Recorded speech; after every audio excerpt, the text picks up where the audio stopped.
Hey, Rocambasco here, and today I'm gonna see if you can beat Halo 2 with only the energy sword.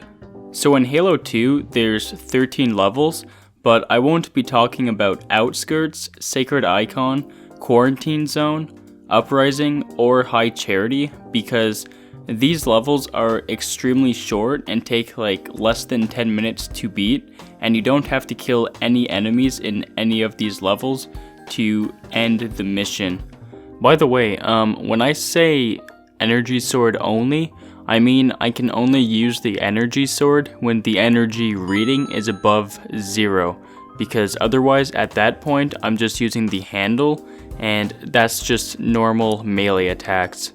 Alright, so the first mission is Cairo Station, and it is possible to get an energy sword in this level, but I wasn't able to get it because if you play on easy and normal, the energy sword elite won't come, whereas on hard and legendary it does come, but there's no way that I was going to do a sword only challenge on hard or legendary mode. So for this level, I'm just going to leave it to my Marines to take out the Covenant. So the three key areas in this mission are the two boarding sections and the last section where you have to kill the elites at the bomb. The two boarding sections played out in pretty much the same way, because I would just get the attention of the elites. I'd like walk right up to them so they'd leave their cover, and when they did that, my Marines would gun them down, and that happened just wave after wave. Every wave that came out, I just did the same thing. So that's all there really is to be said about the boarding sections. There's a decent amount of Covenant here, but I just gave my shotgun to the rifleman, and now the rifleman was a shotgun man, and the Covenant were somehow drawn to our presence, I guess, or some shit. I don't know, they smelled us maybe, but they came back here and he would just blow them away like right in the face and shit. So eventually they all died except for the last one, where I had to push him out towards the last one, but when I did that, he killed him, and yeah, the mission was over just like that. The main objective in Mission 3 is to take out the big boy Scarab tank. Pretty much from the start of the mission all the way up until the Wraiths here, it's pretty much just a driving section. So I just drove past everyone, and once I got into the tunnel, I had to exit the vehicle, but I just ran past even more enemies until I got the Warthog in the next section, and then I just drove past everyone once again. And in the Wraith section, all of my men just took out the Wraiths in the vehicles, and they may have went a little overboard with the killing, but hey, they got the job done. So now we come to the important part of Mission 3, the Scarab fight.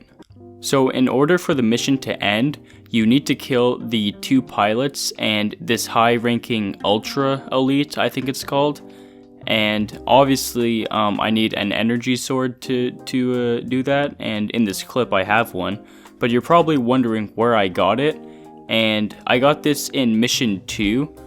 When I was jumping on the rooftops of the buildings. You can actually find a sword called the Rex Sword, which most people probably know about.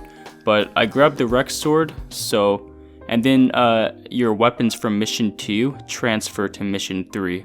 So that's how I have the sword at this part, and so I just used that to chop up all the elites inside the Scarab, and yeah, with that, the mission ends. Mission 4 isn't very important, but Mission 5 is, and since Mission 5 is a direct continuation of Mission 4, I figure I'll just quickly talk about Mission 4. So in Mission 4, we play as the Arbiter, and because of that, we start off with the energy sword, so that's a bonus. But for the first half of Mission 4, you're in a facility, and you just have to run by a bunch of enemies. There is a section where people have to die in order for the mission to proceed, but I have a bunch of teammates, and they do all the killing for me. So I quickly get through the facility until I get to the hangar where there's some Banshees. And I take one, and I quickly make my way to the end of Mission 4, because it's literally right there. So I do that, the mission ends, and now we're in mission 5. Mission 5 is the first mission where we're introduced to the Flood, and we don't have to kill any Flood in this level, but there is a section where I kill them just to speed up the level, but it's not necessary to kill them. But anyways, there's the whole elevator section, but it's really easy to skip this whole part by just waiting up here and then jumping down to the elevator once the time is right, and then once again jumping down to the landing once the time is right. So that whole part is pretty easy to skip, and immediately after that we're in this room, and this is the room where there's a bunch of Flood that come, and you don't have to kill them, but I kill them all to speed up the process like I said earlier. But yeah, after, I don't know, 2 minutes of chopping up some dead boys, the doors open and I quickly go through, and then we come face to face with the heretic, and he's hiding in a little hole like a fucking pussy. But from here until the end of the level, it's not really necessary to talk about it because there's the elevator glitch that you can do, and when you do it, you become invincible for the rest of the level. I cut the 3 cables with the energy sword, I ran past a fuck ton of enemies until I reached the hangar with the Seraph and where the heretic is hiding. And it's really easy to kill him with the sword. I just killed him in 2 swipes, took less than like 10 seconds. But yeah, he dies, and that concludes mission 5. Mission 6 isn't a very important mission because you don't need to kill any enemies in it to proceed. But mission 7 is a direct continuation, and if it's a direct continuation, I talk about it. I'm not even entirely sure what the main objective for mission 6 is, so I guess the main objective is to kill some bitches, I don't know. The only reason I waited in this first section was to wait for my allies to kill a sword-wielding elite, because I actually do need to kill some people at the end of the level, now that I think about it. It's the honor guards, so I was going to need a sword to kill them.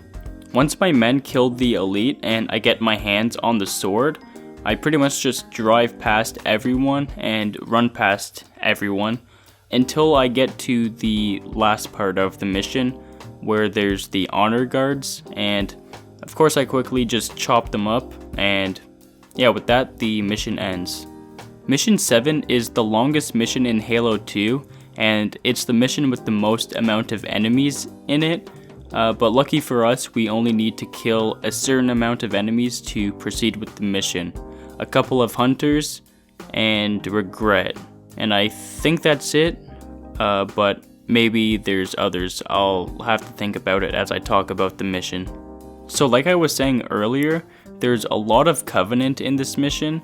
There's like 10 rooms with Covenant and hallways and gondolas and all this stuff, but it's very easy to just run past them all, and even though I could do that, I took my time with it and waited for my Marines to kill them all, but I could have saved a lot of time if I just ran past everyone. But anyways, the only important things in this mission, like I was saying, are the hunters and regret. And obviously you can't kill hunters with the energy sword, so my Marines killed the hunters for me, and then we get to the regret fight after skipping pretty much all the enemies in the level. The Prophet of Regret has a shield around his gravity throne, so you normally can't shoot through it or attack him through it. You have to actually jump on his gravity chair and punch him in the face, breaking his jaw until he dies. But obviously I can't do that because that would count as melee. So instead I chose to slash him with my energy sword a fuck ton, which ended up painting the floor with his blood like a lot. And he wasn't dying after 10 minutes of doing this, so I thought the challenge was a fail right here. But eventually, after slashing him for a long time, I jumped on and he just gave up and died. So I think my confidence was too much for him to handle, or maybe he thought I was just some sexy ass alpha male and he couldn't take it, but he just died. So yeah, that's the regret fight. and with that, mission 7 ends. So there's the 2 levels we skip, and then now we're on to Gravemind.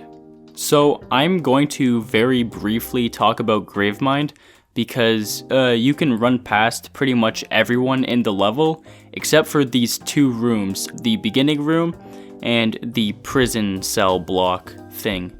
Both of which are fails because in the first room you have to kill like 5 brutes and a couple grunts to get through the room, and there's no way in hell to kill any of them with only an energy sword, because none of them drop an energy sword. There's no energy swords in the room, and there's just no way to kill them. So that's the first fail of the challenge. I had to use melee to kill them all.